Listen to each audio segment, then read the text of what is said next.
Namaste. Welcome again to another Krishna book reading. My name is Janapati Das. Thank you for tuning in. If you haven't already, please like and subscribe to my YouTube channel where we have quite a bit of these Krishna book reading stories on here that you can share with your friends and encourage them to spread Krishna's names around. We're going to do some hearing and chanting, some kirtan right now. So let me offer my respects to you and to my spiritual master as well. And we're going to get right into the chanting here.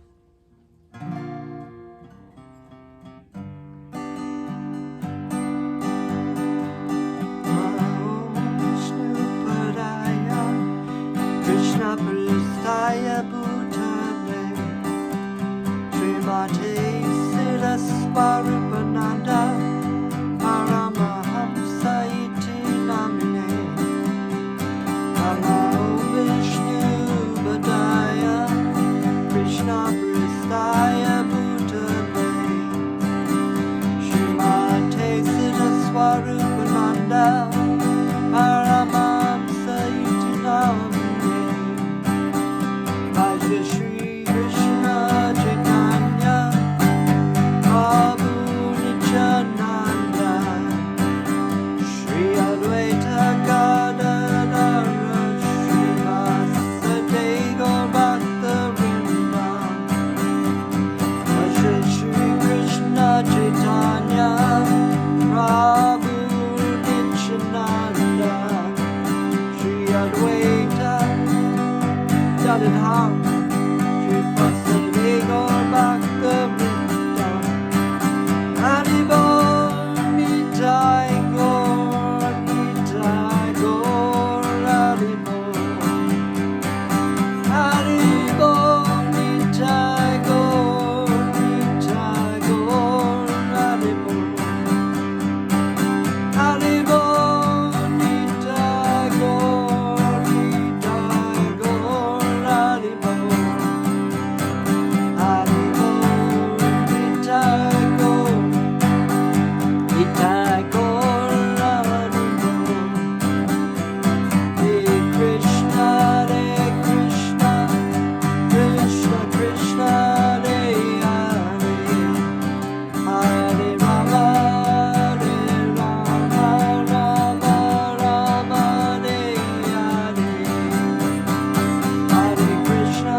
Haribol.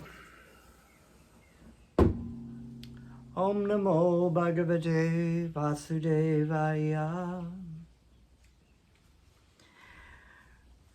So, continuing on in the Krishna story.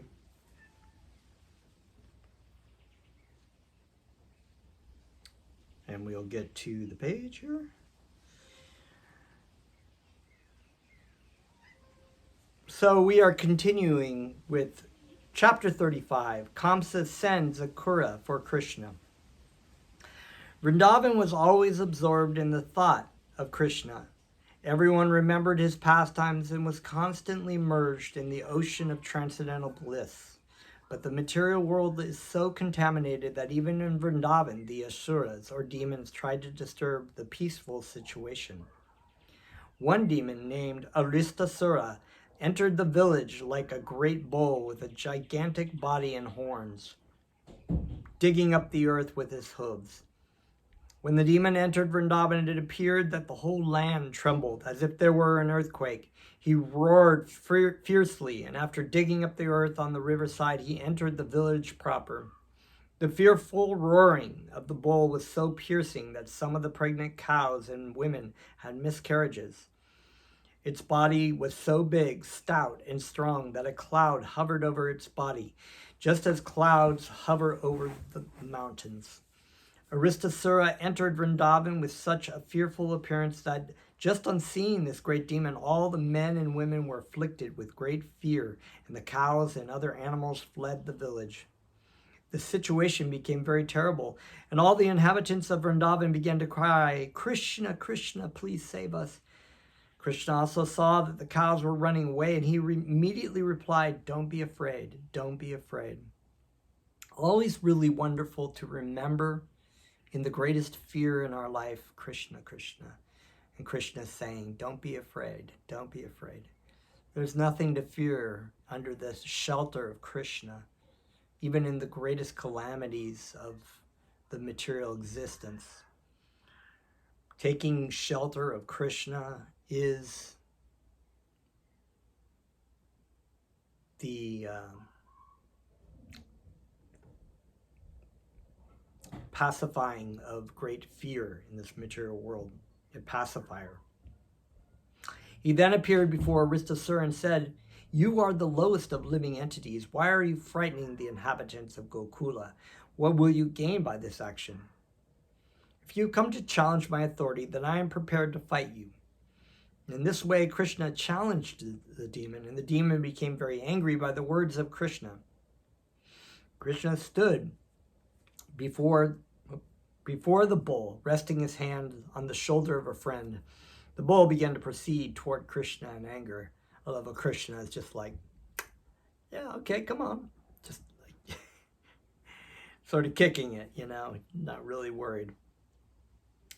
Digging the earth with his hooves, Aristasura lifted his tail, and appeared that clouds were hovering about the tail. His eyes were reddish and moving in anger. Pointing his horns at Krishna, he began to charge him, just like a thunderbolt of Indra. But Krishna immediately caught his horns and tossed him away, just like a gigantic elephant repels a small, inimical elephant. Although the demon appeared to be very tired, and although he was perspiring, he took courage and got up. Again he charged Krishna with great force and anger. While rushing towards Krishna, he breathed very heavily. Krishna again caught his horns and immediately threw him on the ground, breaking his horns. Krishna then began to kick his body, just as one squeezes a wet cloth on the ground. Being thus kicked by Krishna, Aristasura rolled over and began to move his legs violently. Bleeding and passing stool and urine, his eyes starting from their sockets, he passed to the kingdom of death. The demigods and the celestial planets began to shower flowers on Krishna for his wonderful achievements. Krishna was already the life and soul of the inhabitants of Vrindavan, and after killing this demon in the shape of a bull, he became the Sinashur of all eyes. With Balaram, he triumphantly entered Vrindavan village, and the inhabitants glorified him, and Balaram with great jubilation. When a person performs some wonderful feat, his kinsmen and relatives and friends naturally become jubilant. It was after this incident that the great sage Narada disclosed the secret of Krishna. The plot thickens here. Narada Muni is generally known as Devadarshan, which means that he can be seen only by demigods or persons on the same level with the demigods. But Narada visited Kamsa, who was not at all on the level with the demigods, and yet Kamsa saw him. Of course, Kamsa also saw Krishna, what to speak of Narada Muni, but generally one must have purified eyes to see the Lord and his devotees. Of course, by association with the pure devotee, one can derive imperceptible benefit, which is called Ajnata Shukriti. He cannot understand how he is making progress, yet he makes progress by seeing the devotee of the Lord. So just by seeing the devotee of the Lord, one's life is changed. And I know the story of my spiritual master was with someone. I heard this story, and they were walking on the beach, and this woman from a house saw Srila Prabhupada and waved to him. And they'd never seen him before, but just waved to him. And my spiritual master turned to his disciple and said, that's the beginning of this woman's spiritual life. So really just saying that just even the favorable, the seeing and the favorable attention towards the devotee of Krishna can give you such great spiritual benefit. He cannot understand how he's making progress, and yet he makes progress by seeing the devotee of the Lord. Narada Muni's mission was to finish things quickly. Krishna appeared to kill the demons, and Kamsa was a chief among them. Narada wanted to expedite things, therefore he immediately approached Kamsa with all the real information. So Narada Muni is just like, okay, let's get this going, get this demon killed by Krishna. And we'll just, the devotees of Krishna are always serving Krishna in ways, so many different ways like this. You are to be killed by the eighth son of Vasudeva. Narada told Kamsa that eighth son is Krishna. You were misled by Vasudeva into believing that the eighth issue of Vasudeva was a daughter. Actually, the daughter was born of Yashoda, the wife of Nanda Maharaj, and Vasudeva exchanged the daughter, so you were misled. Krishna is the son of Vasudeva, as is Balaram. Being afraid of your atrocious nature, Vasudeva has tactfully hidden them in Vrindavan out of your sight. Narada further informed Kamsa, Krishna and Balaram have been living incognito in the care of Nanda Maharaj. All the asuras, your companions, who were sent to Vrindavan to kill different children, were all killed by Krishna and Balaram.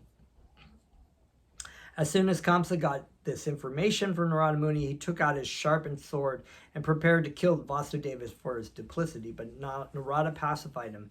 You are not to be killed by Vasudeva, he said. Why are you so anxious to kill him? Better try to kill Krishna and Balaram. So Narada Muni, of course, understood who Krishna and Balaram were, and that it was impossible for any mere mortal or demon to kill Krishna or Balaram.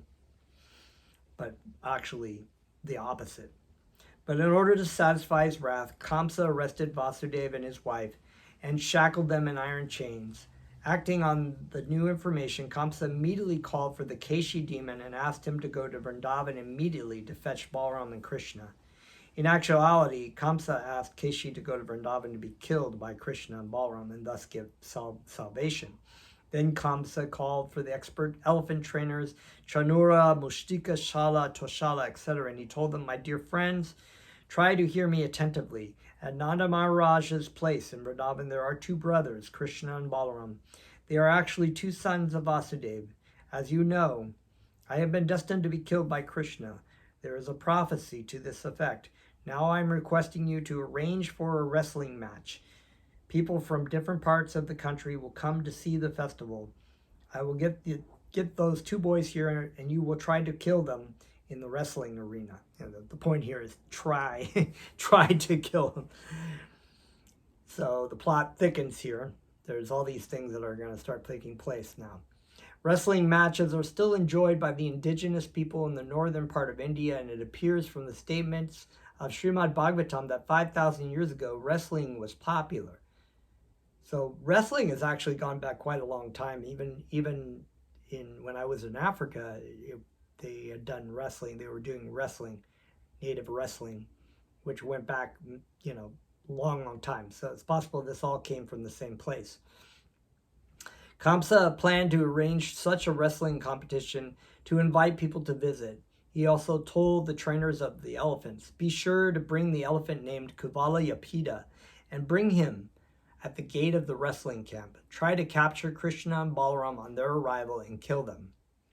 Kamsa also advised his friends to arrange to worship Lord Shiva by offering animal sacrifices and performing the sacrifice called Dhanura Yajna, and the sacrifice performed on the 14th day of the moon known as Chaturdashi. This date falls 3 days after Ekadasi, and it is set aside for the worship of Lord Shiva. One of the plenary portions of Lord Shiva is called Kala Bhairava. This form of Lord Shiva is worshipped by the demons who offered skinned animals before him. The process is still current in India in a place called Vaidayanta Dhamma, where the demons offered animal sacrifices to the deity Kala Bhairava. Kamsa belonged to this demoniac group. He was also an expert diplomat, and so he quickly arranged for his demon friends to kill Krishna and Balaram. He then called for Akrura, one of the descendants of the family of Yadu, in which Krishna was born as the son of Vasudeva. When Akrura came to see Kamsa, Kamsa very politely shook hands with him and said, my dear Akrura, actually I have no better friend than you in the Bhoja and Yadu dynasties. You are the most munificent person. So as a friend, I am begging charity from you. Actually, I've taken shelter of you exactly as King Indra takes shelter of Lord Vishnu. I request you to go immediately to Vrindavan and find the 2 boys named Krishna and Balaram. They are sons of Nanda Maharaj. Take this nice chariot especially prepared for the boys and bring them here immediately. That is my request to you. Now my plan is to kill these 2 boys. As soon as they come in the gate, there will be a giant elephant named Kuvalayapida awaiting, and possibly he will be able to kill them. But if somehow or other they escape, they will meet the next wrestlers and will be killed by them. That is my plan. So Kamsa is like, this story of Hiranyakashipu, who was also a great demon, and Ravana, other demons who worshipped Lord Shiva or Lord Brahma or demigods to have great powers and whatnot. They always have these ideas or plans. They think they can overcome and defeat Lord Vishnu or Krishna. In the case of Hiranyakashipu, he had done great austerities. Hiranyakashipu and Lord Nrsingadev, the story.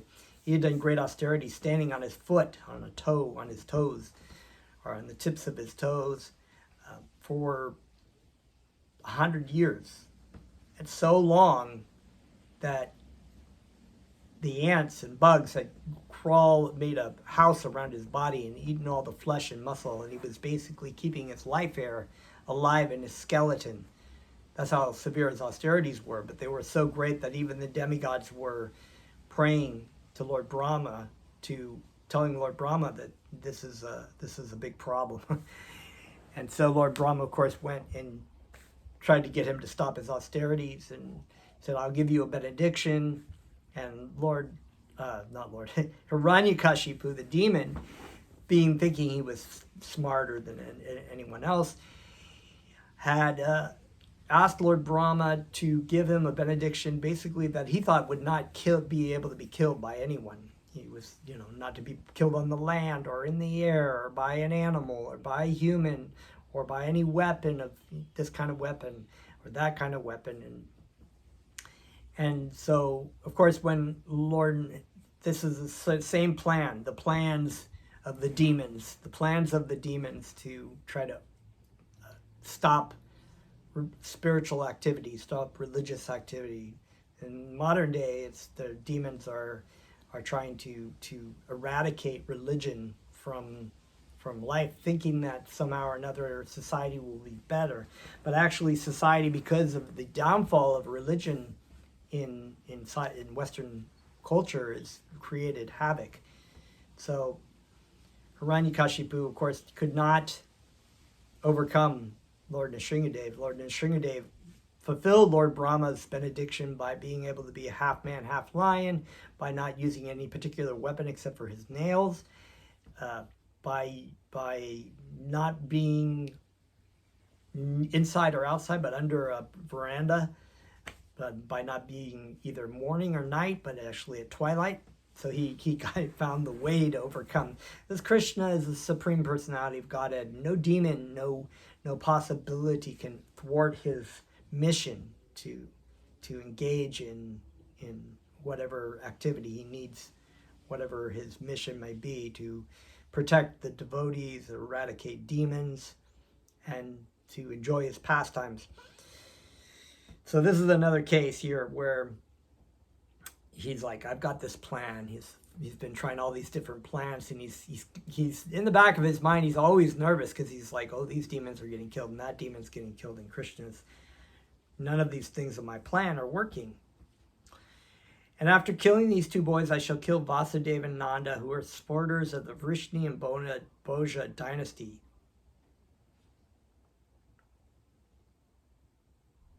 So I shall also kill my father Ugrasena and his brother Devaka, because they are actually my enemies and are hindrances to my diplomacy and politics. It's total political dictator, just very, very, very much like politics in the world, and dictators.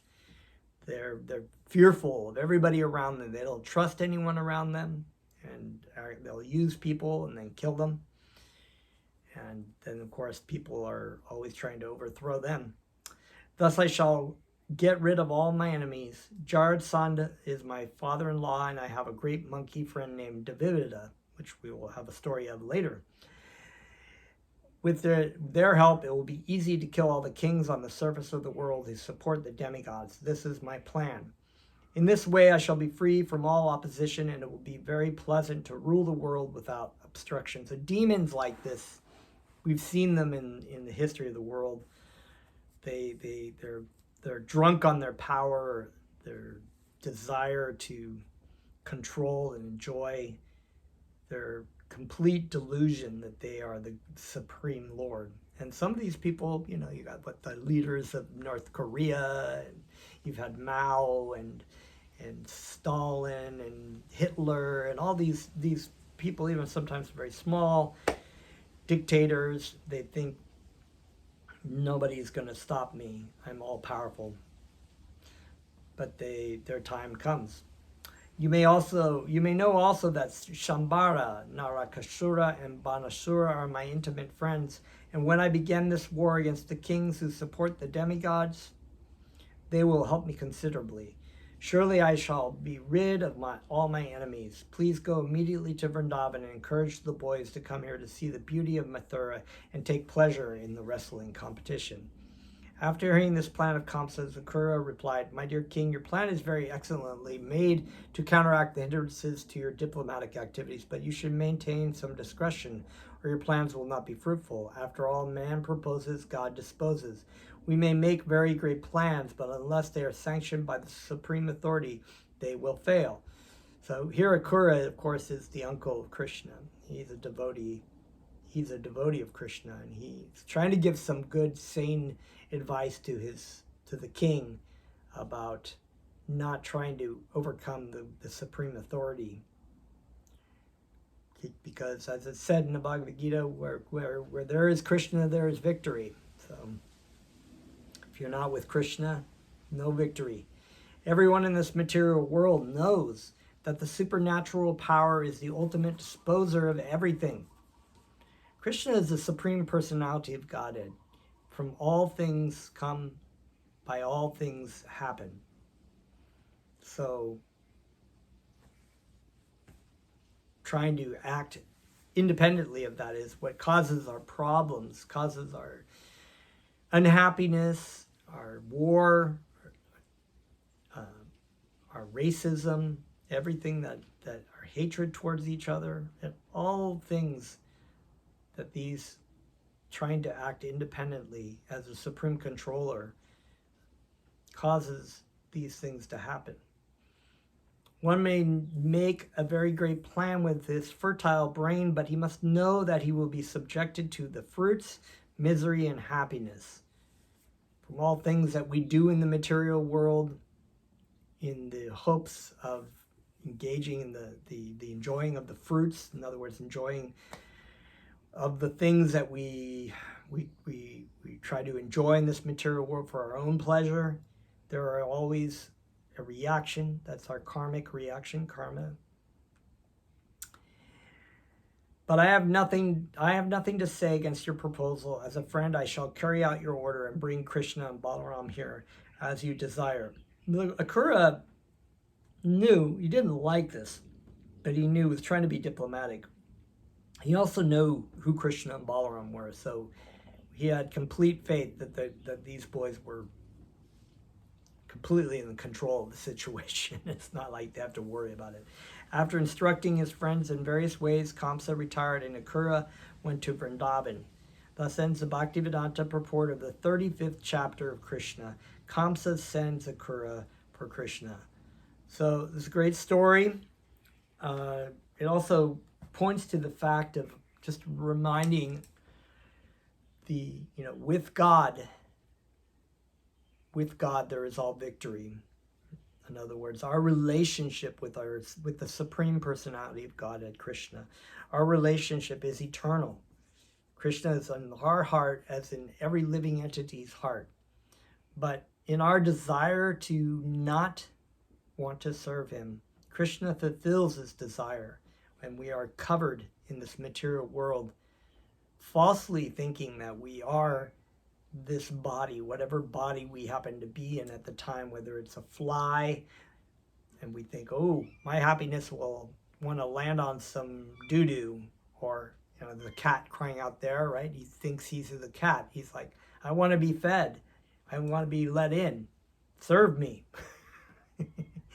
So this is, or whether we're in a human body and we think, my happiness will be in, finding a girl that will make me happy, or finding a boy, or whatever it might be, have a homosexual relationship because I'm not attracted to that. That'll make me happy. Or change my sex. That'll make me happy. So there's so many means and things that as society, if we have no God in the center of our life, we have no God in the way we think and the way we do our laws, then we think that we are a body, and the point of we should just go with whatever makes our body happy. And if you get enough people who desire abnormal things that are not sanctioned in the scripture, that'll become law, and everything that is not being followed, but that should be followed in the spiritual sense, scriptures and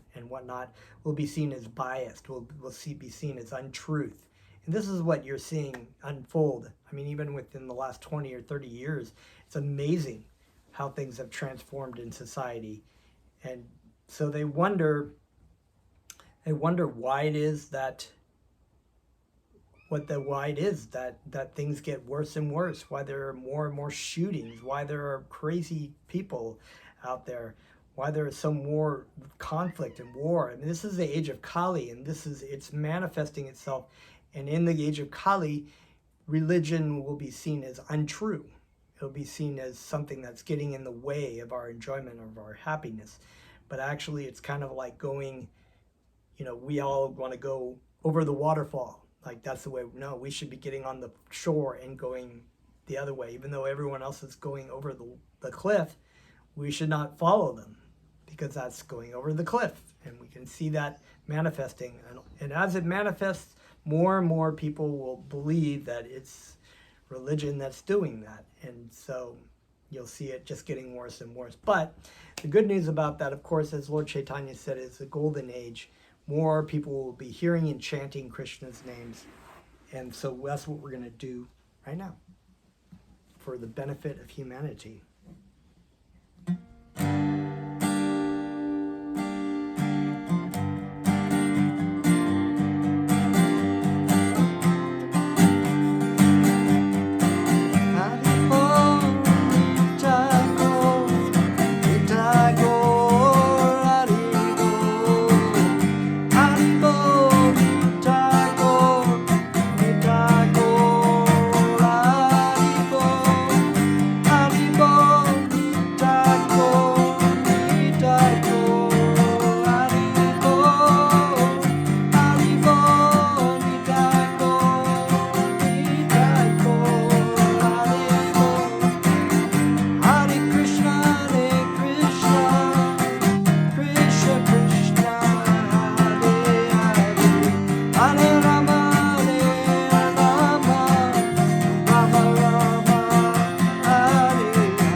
Okay, Hari Bol, thank you so much for joining with me today, listening about Krishna and chanting Krishna's names. Feel free to share my page with other people as well that you know who might be interested in hearing about Krishna's stories. And of course, if you haven't subscribed to my channel, please do so. Thank you. Hari Bol.